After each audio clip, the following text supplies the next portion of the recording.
Donc là le ciel est pas mal couvert, il y a énormément de brume, donc on va attendre que tout ça se dissipe pour pouvoir se promener et aller du coup visiter la zone, prendre des photos. Moi j'ai envie de droner aussi. Je vais essayer de dormir super tôt parce que là j'ai de moins en moins d'heures de sommeil, franchement ça devient hyper compliqué.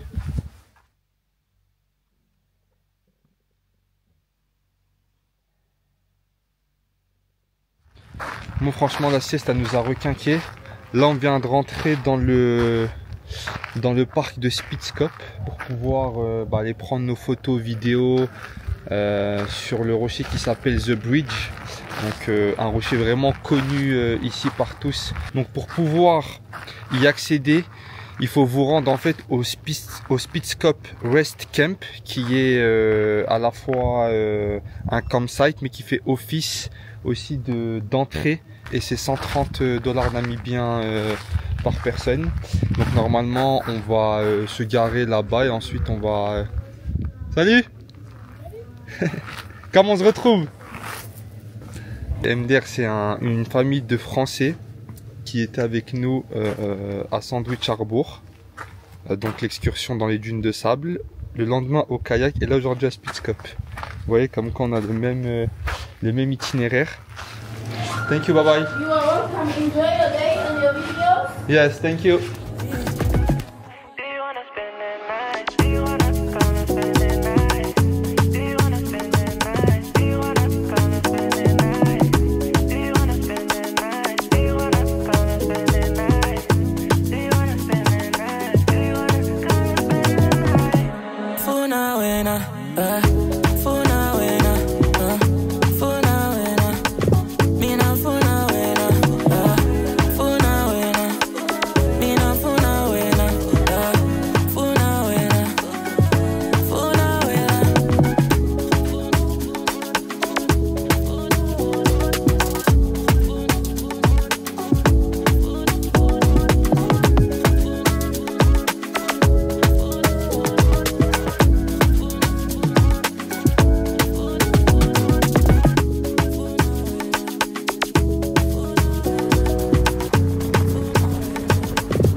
Aussi dans ce parc, c'est qu'en fait vous pouvez vous mettre dans tous les numéros où il y a, c'est des emplacements de camping, et là par exemple on voit des personnes qui ont installé leur table, leur gazinière, leur chaise, et ça c'est cool ça. Voilà Bridge, le pont dont je vous ai parlé, le fameux pont de Spitzkop. Je l'ai vu tellement de fois en photo celui-là. La vue est vraiment incroyable. Je m'en lasse pas, sérieux.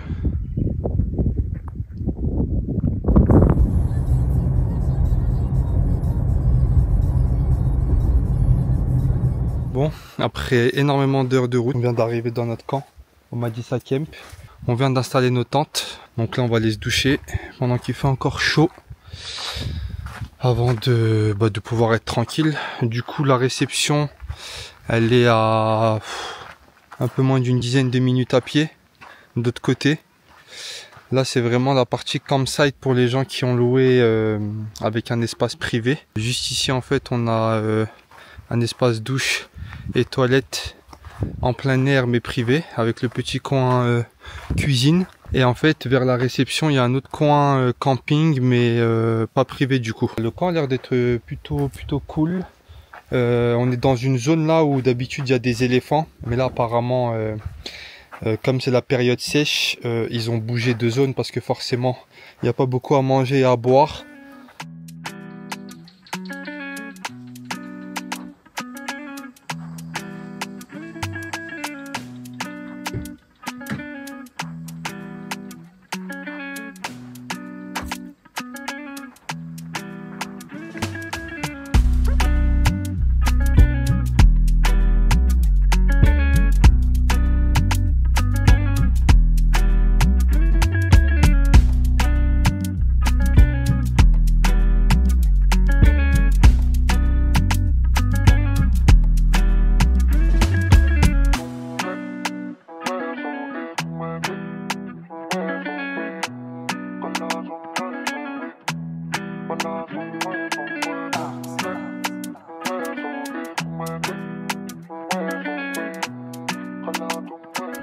Bon voilà, on n'a pas internet ici dans le camp.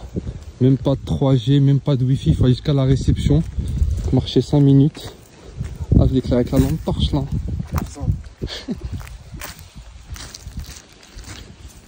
Que de la lampe frontale. Hein. Ah, que de la lampe frontale. Hein. Ah, gars, on est obligé là. Pas de lumière, c'est en Namibie, les gars.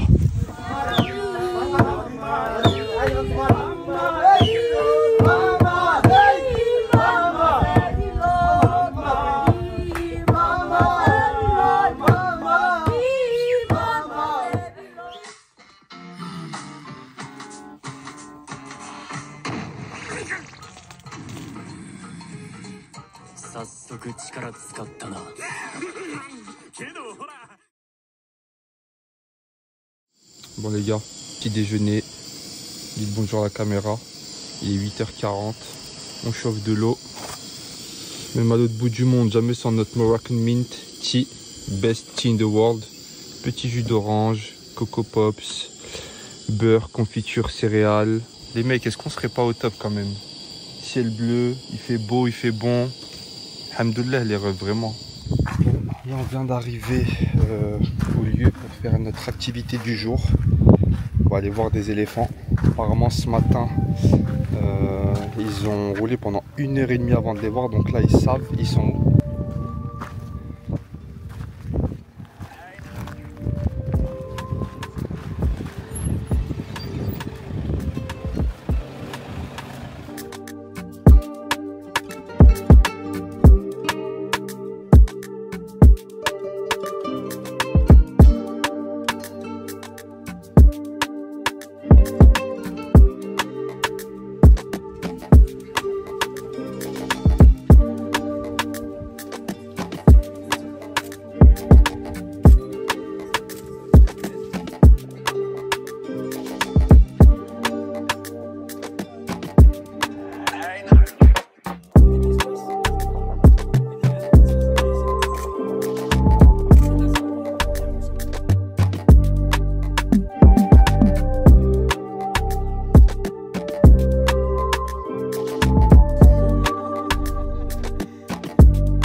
Bon, la production TF1, j'ai un candidat pour vous là pour la nouvelle session.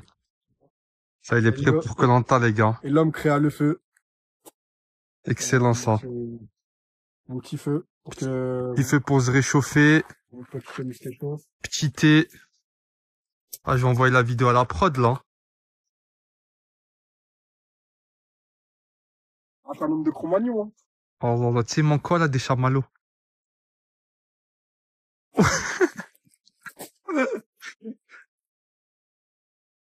Ah, il a pris là, mon coup, là. Il a, wesh. Ah, Ça y est. je suis un homme fire, hein. Fireman, hein. Voilà, tu vois, maintenant, il n'y a plus qu'à chill. De ouf. Petit feu pour se réchauffer. Les étoiles, malheureusement. Ah, on les voit un peu, je crois. En plus, si tu veux, tu rapproches un petit peu la... Ils sont vraiment magnifiques. On rapproche un peu la table, tu veux? la table, si tu veux. Après, il va faire chaud, hein. Bah, comme toi, tu veux, en vrai. Là, on est bien. Ah, mais... Écoute, faut acheter du bois, hein. Ouais. De base, notre tente, elle est là-bas. Là, on s'est mis dans un petit coin intimiste, hein. Histoire d'eux.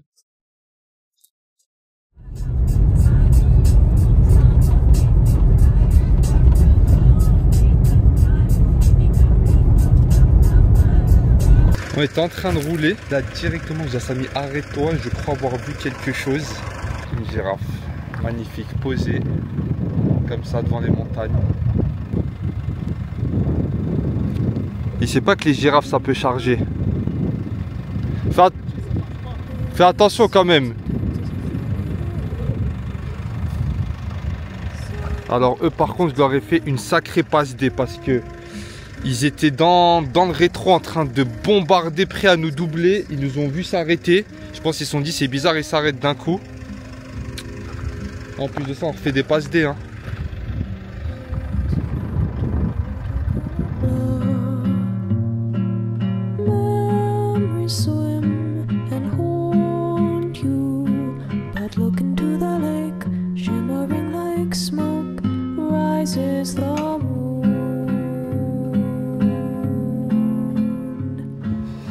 Bon, après notre petit stop rapide pour voir la girafe sur la route, enfin les girafes quand on en avait plusieurs, là on vient d'arriver dans notre campsite. Franchement, pour le moment, c'est le meilleur campsite dans lequel je suis arrivé.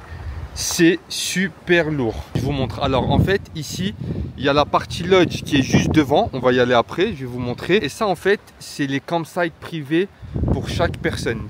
Donc regardez, c'est numéroté. Il y a numéro 3, numéro 4, numéro 5, numéro 1. Nous, on est au numéro 2. Mais il est super propre. Donc nous, on s'est calé là pour ouvrir. Regardez le petit coin kitchen.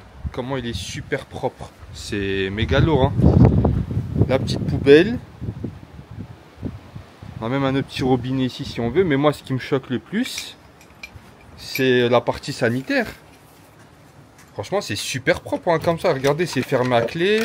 On a notre propre accès. Toilette, haute lavabo et surtout la douche. C'est super propre. Si tous les campsites pouvaient être comme ça, la vie serait tellement plus simple.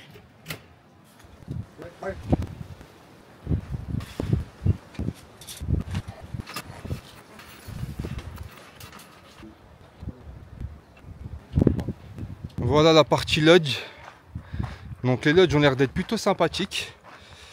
Ça doit être assez confortable je pense dedans. Oh le lézard de fou.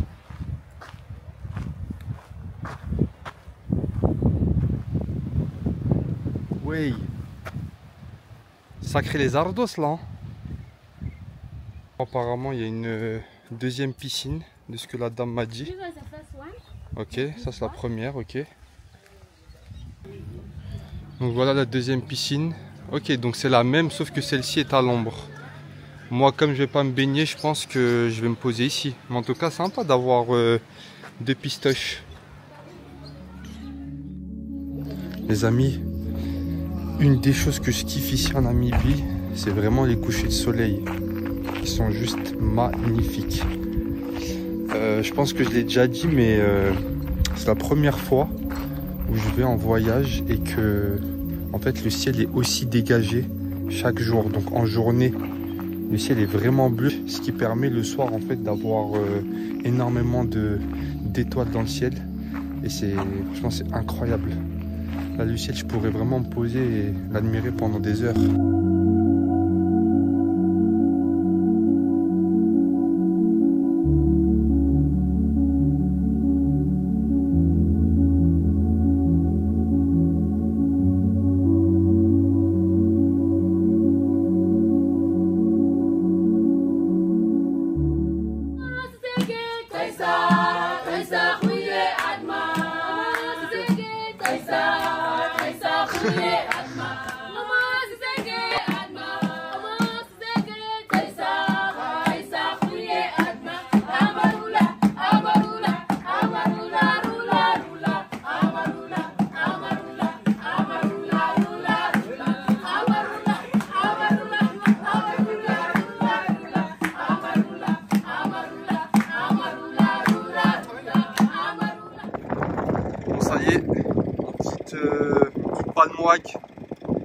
Direction Etosha pour notre safari. On est dans le pep time là. Et là on va aller voir le safari qui est connu ici. Ouais, Etosha, plus grand parc national de Namibie, l'un des plus grands en Afrique. En autonomie, Donc on va le faire nous-mêmes dans la voiture. Oui, pareil, il y a énormément d'animaux là-bas. Ouais. À chaque fois, les locaux ils nous disent qu'il y a trop d'animaux là-bas. On va voir si c'est vrai ou pas. On a 4 heures de route qui nous attend jusqu'à Etosha. On va passer par une ville à mi-chemin qui s'appelle Kamaniab pour recharger notre bouteille de gaz important parce qu'on n'a plus de gaz pour cuisiner. Et aussi faire le plein et faire des courses au supermarché, histoire d'eux pour la dernière ligne droite. Ça y est les amis, après un peu plus de 4 heures de route aujourd'hui, nous voilà enfin à Etosha. Et donc le premier arrêt ici est Okokoejo ou Okokoejo, je ne sais pas comment on le prononce. En fait mon programme sur les 2 jours, en fait je vais longer tout le long de Etosha jusqu'à arriver à l'est du parc afin de sortir et du coup de me diriger vers la capitale. Donc demain ce sera à Lali au milieu du parc. Et après-demain, ce sera à Namutomi, tout à l'est du parc. Donc en fait, j'aurai juste à suivre les points d'eau. Je pense aussi essayer de suivre les guides. Parce qu'en fait, ils se parlent au talkie tout au long de la journée. Donc ils savent grosso modo où sont les animaux. Et entre chaque point, il y a 70 km environ. Donc voilà, je vais prendre mon temps, tout doux, pour faire les points et essayer de voir le maximum d'animaux. Et donc au niveau prix, c'est grosso modo 150 $ namibiens par personne, par jour, et 50 de voiture. Ça c'est un petite épicerie. Petite épicerie, ouais. On peut racheter du fromage. Wesh. MDR. Regardez les amis, il y a donc des ultra dossières qui sont venus à Etosha. Incroyable. Des bars. À tout moment, il y a le sticker de Julien, t'as l'OM, hein. C'est possible, hein. Sympa la piscine, franchement, vraiment propre. En plus, le soleil il tape là si t'as envie de bronzer. Ouais. Condition idéale. Encore une fois, 0 nuage, les amis, hein. Quel plaisir le ciel en Namibie. Là je suis rentré à l'endroit où il y a le point d'eau. Et donc là le soir les animaux viennent s'abreuver ici. On peut voir par exemple un oryx ici.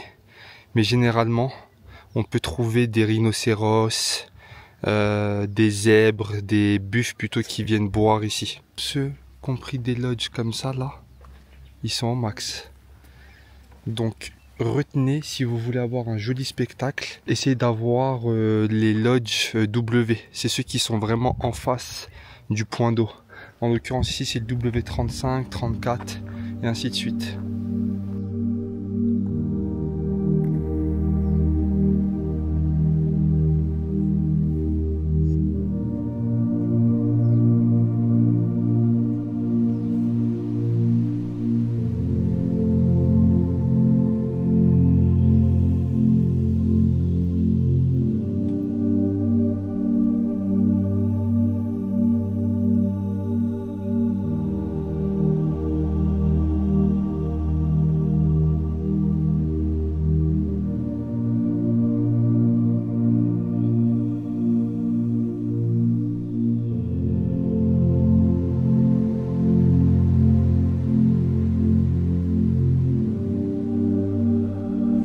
Bon les amis, je viens de me lever, il est 7 h du matin.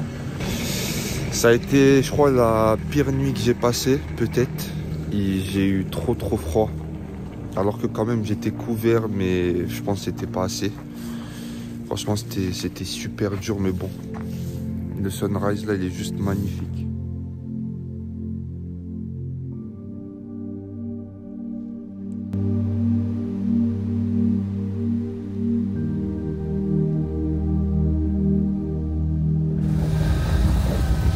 Ça y est les gars, let's go.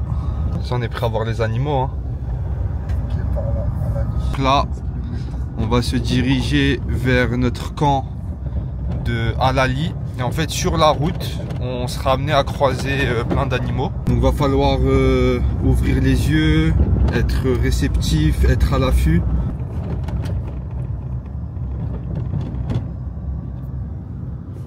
Voilà, on rôde à Etosha les amis, hein. On prend des routes à droite à gauche, On essaye de s'enfoncer dans des coins reculés un peu, des toshas, hormis la route principale, voir s'il n'y a pas des petits animaux qui se cachent.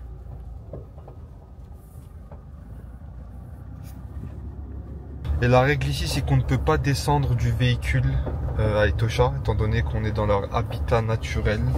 C'est interdit parce que c'est trop dangereux. On parle quand même d'animaux sauvages. Alors ils sont habitués à voir des voitures, parce que des fois ils traversent. Voilà, on a juste à s'arrêter et les laisser passer. Mais je pense pas qu'ils aient l'habitude de voir des êtres humains proches d'eux ou bien dehors. Donc c'est pour ça qu'il faut faire super attention. Donc si jamais ça crève à Etosha, je sais pas comment c'est. Ce serait une question à poser puisque je pense que ça peut s'annoncer taquin.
Proche de toi là. Voilà, ils sont très très proches. Là, je crois qu'il y a une grosse colonie. On va aller voir ce qu'il y a.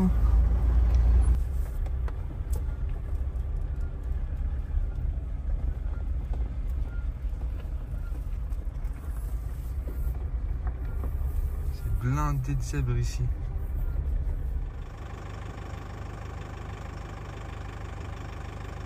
Elle va siester là.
Voilà les amis, je viens d'arriver à Waterberg.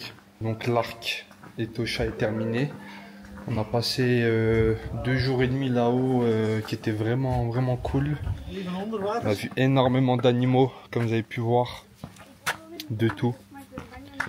Des lions, des zèbres, des éléphants, des gnous, des girafes, voilà, vraiment de tout.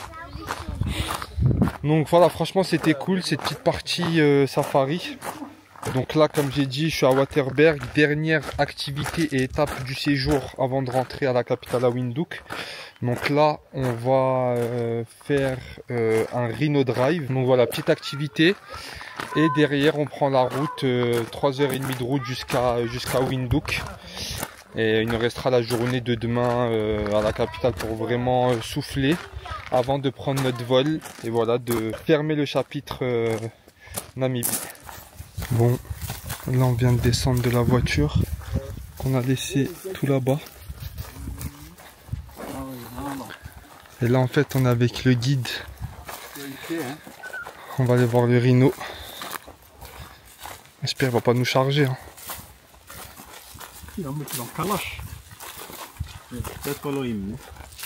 Ok. Vous voyez là c'est un Rangers devant avec une arme. Au cas où ça tourne au vinaigre.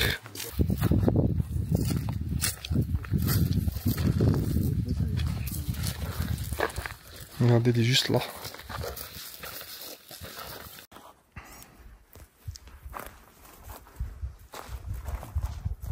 You can see now it's very calm. Yeah, if you want you can make a selfie, it's fine, it's allowed. I'll go with a selfie. You didn't go that way.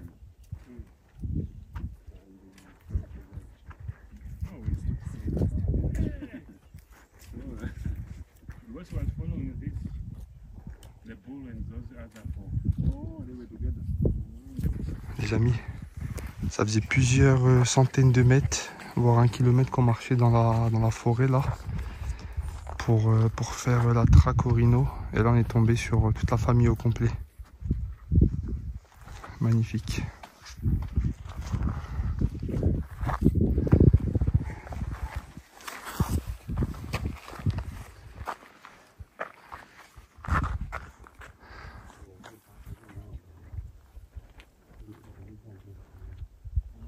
Das ist nur noch mal zeigen. Ja.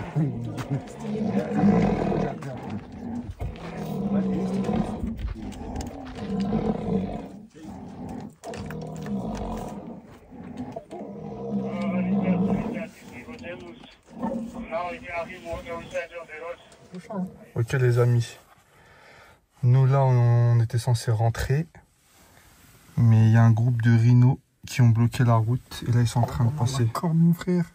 Ouais, la corne elle est vraiment balèze.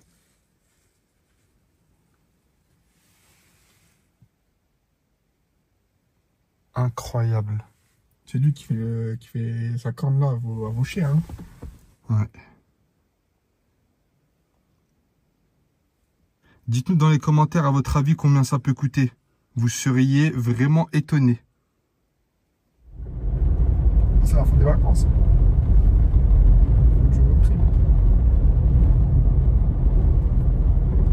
Ah, les gens ils sont choqués quand on leur a dit il nous reste 3 heures de route pour rentrer alors que c'est le sunset. D'habitude tout le monde dort ici. Ouais, parce que c'est dangereux. Ouais. Ça peut être dangereux de rouler la nuit. Mais comme là en fait c'est une autoroute, c'est un grand axe qui va à la capitale. Normalement ça devrait être bon, Inch'Allah.